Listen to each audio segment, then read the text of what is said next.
Hi, this is Joe. If you're here for the first time, a I'm a guide for spiritual guide um, for the awakening process, and as I've went through it before, and I'm here to basically be your guide through this. And if you're getting this message, most likely you are one resonate with me, and two are going through this process, beginning the process, and of awakening. So, with that, I wanted to give you um, a kind of a congratulations, because it is an honor to be going through this process, and not only for yourself but also for your family, and because the healing you do yourself, um, you also help heal your family, because as you heal your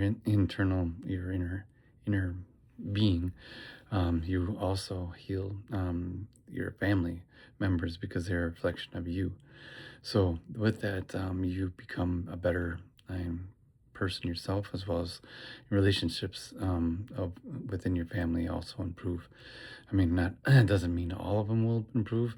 Some relationships may have been toxic for a long time, and may have how we say, well, may leave your may leave over the end of this throughout this process. So it just depends on really whether when you go through the process, and you're realizing that everything that your perceptions changed, everything that you once thought was normal now does seem strange.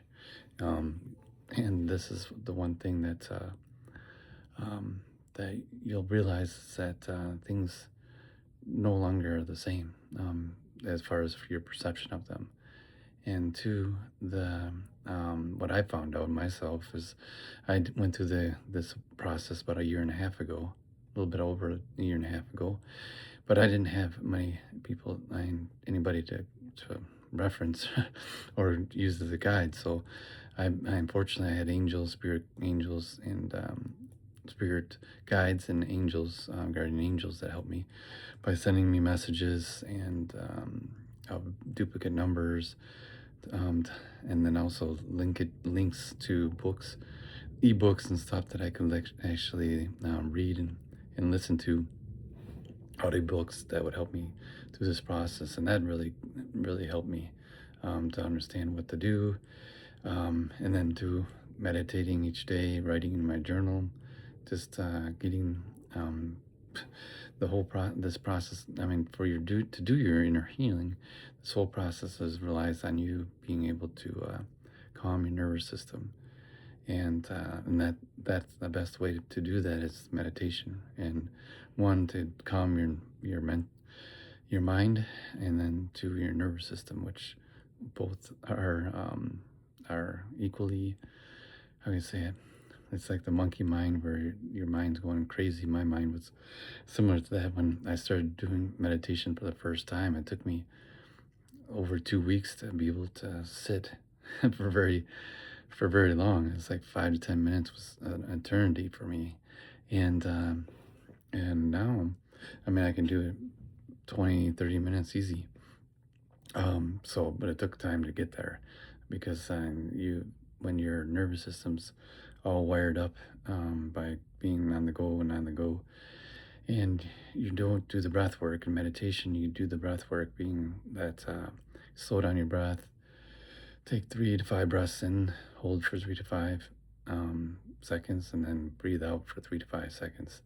And you just do that for 15, 20 minutes to start out with, even 10 minutes to start out, 5 to 10 minutes to start out with. And it's amazing, but, and you learn over time, your mind settles down, your nervous system settles down. You, at first, and when you're doing the meditations, you'll feel distracted. You'll feel that as if you need to get up and do something, or you itch, or need to go to the bathroom, or whatever. Your mind has 1,000 things it wants you to do besides sit in one spot. And um, my family always said I had ADHD, what is it called? ADHD. Um, just because I couldn't sit for very long, and that's basically that was my nervous system being jacked out of, out of whack. Um, so I was, what do you call it? Went to a neurologist just to find out that, yeah, my nervous system was like 3 times higher than the normal, just because I was trying to do tons of things in a day and not taking any breaks or anything in between. So if you're still here and listening to me, you may already, you may relate to this, and I think, millions of people can do that because millions of people are I would say, in the same situation. The only thing is with this, the awakening process, your soul chose to do this before it came here. So there's not too many. I would say there's right now not too many people besides me. I guess the first group of people that that went through this was myself and others. But you're going through this as, I think, a second group, and if you're getting this message, you're definitely, your soul chose to do this, and you might think it's strange and, how do we say it, and and kind of weird, but and tough. It's challenging, I have to say. It's a challenge. Days There's tough days. There's days where, some of which spirit, universe, God, home, help, source, however you want to refer to it, will challenge you, to get, out the emotions and help you and do the healing. And in that, that's sometimes, just it hurts. Being emotionally crying and stuff, and it hurts to bring up past traumas, past, whether it be child past traumas or even family traumas that been in your family for generations. That just, it may be you're not even knowing those, and they're coming up when you're doing the meditations and stuff, and the healings will also bring it up. If you do, like, for example, there's sound healing, there's, sound bath healings, where you listen to the frequencies over, on your phone, and it helps. That's a huge help for me too, is listen to different frequencies. There's specific frequencies for releasing. Sorry, my dogs were going crazy downstairs, so it couldn't. It was. I had to pause it for a second there. I think my son came home, so that they were started going crazy. Anyways, back to where I was. So let's see. I lost train of thought. Oh, sound frequencies. There's specific frequencies in which you can listen to that will and break, blockages in your chakras. You have, chakras in your spiritual, body, which, if they're blocked, then you won't be able to. Basically, you want to remove the blocks so that your whole chakra system is energized. And to do that, you have to. Sometimes, if one, you have to use sound frequencies that helps bring up emotions that are been trapped down deep down inside you, and two, speaking, and getting out, crying, writing, all the anything that's really to relieve yourself, actually bring up the emotion of trauma so that you can release it. And as you do that, you feel lighter, you feel better, you, um, what do you call it? You become, how can I say it, more calm, as far as, and that helps you. In the whole meditation process too, that you can become calmer, and not have to not react to sometimes some things, the external world, in a negative way. If somebody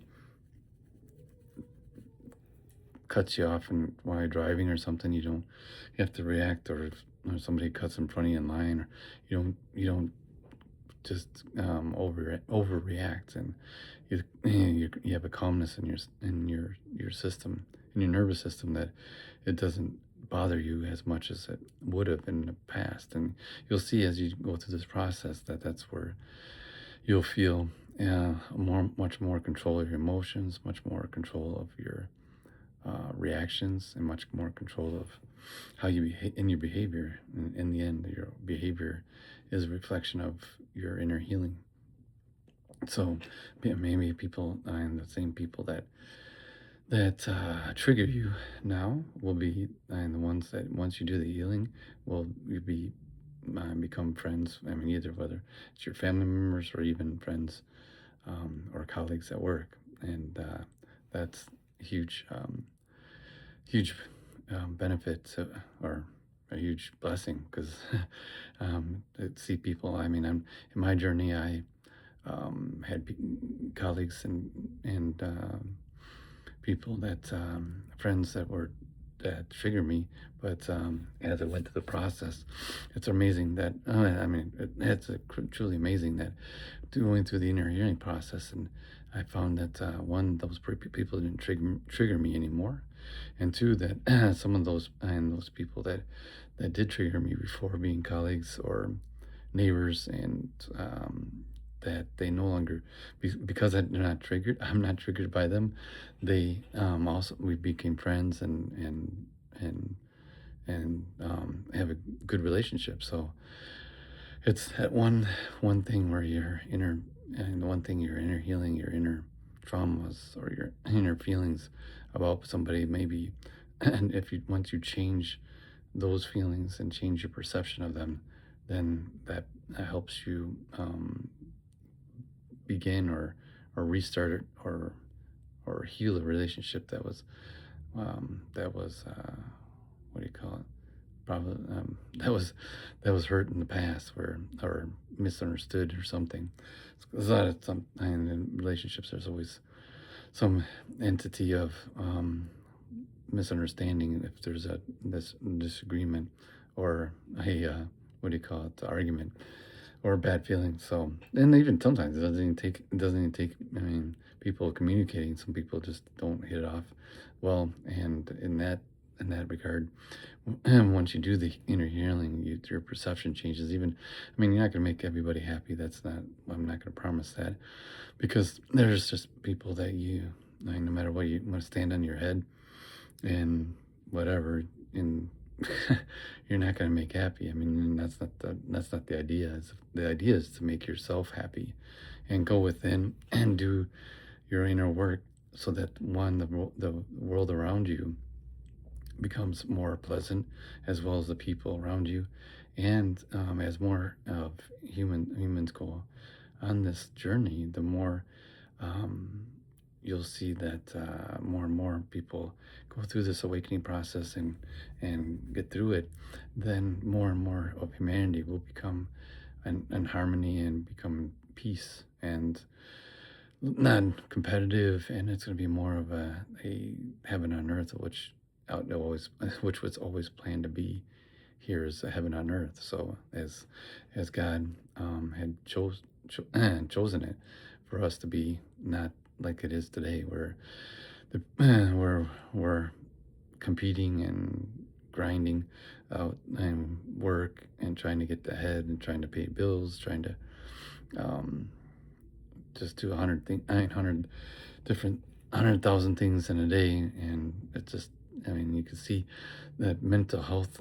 I can tell you mine. I mean, myself, just not being able to calm down. I think there's millions of people, and if you're still listening to me, then you also resonate with this message, where your mental health, as far as being able to calm down and relax, and maybe sit through a movie, or sit through and is difficult. And unfortunately, when you have that, you're working in that system of fight or flight, where you're trying to survive, you're trying to compete, you're trying to win, and compete or win against somebody at work, or whatever. And it drives you into like treadmill where you're just and you jump on it at 60 miles 10, 15, 20 miles an hour and you're just going all day. And as humans, we're not like I said, we're not built for that. I mean, nervous systems are not. And you see that with mental health issues now, throughout, I would say throughout the world, where I mean people are getting drained, I mean, of being too too far, what do you call it, too far. I mean, I felt the same way at the end of the week. I would get to Friday and I would just be ready to crash and sleep the rest of the I mean, after finishing work on Friday and going out to dinner or whatever, and that was that was it. I was like, okay, I'm ready to go to bed, just because it's just, and after all the week of everything, doing everything in the week, it was, just time to recover. And that really, you don't want to, you don't want to really spend your weekends recovering from the week. And that's not fun, because all you're doing is working. And for those people that are like single parents and stuff, that, yeah, that's doing that as well, or maybe working during the weekend. It doesn't give you a break at all. So with this process, you'll definitely see the benefits of it, and in that you take breaks in the day, meditate, do it, and it helps you, one, be present, so that you're present with your loved ones, and present with yourself. I mean, and the first and most important thing about this is being present with yourself. So you learn to love yourself. You learn to do the inner work, so that, well, you learn by doing the inner work. You learn to love yourself. You learn to accept yourself, and you learn that, your egoic mind is, what do you call it? Is no longer, how would I say it, as important as it was before. So the things that drove you in the past, you'll find that then will drive you in the future, as you go through this process. I mean, you won't, what do you call it? You won't want to do a ton of things each day. You'll just do the necessary. And not only that, if you do have to do a bunch of things during the day, you'll break it up to the time where, you can take breaks and throughout the day, so that you're not draining yourself and depleting your energy in one day. So, that is one of the, that's what I learned in my journey. And I hope, if you're still here, that, you'll definitely feel and experience the same.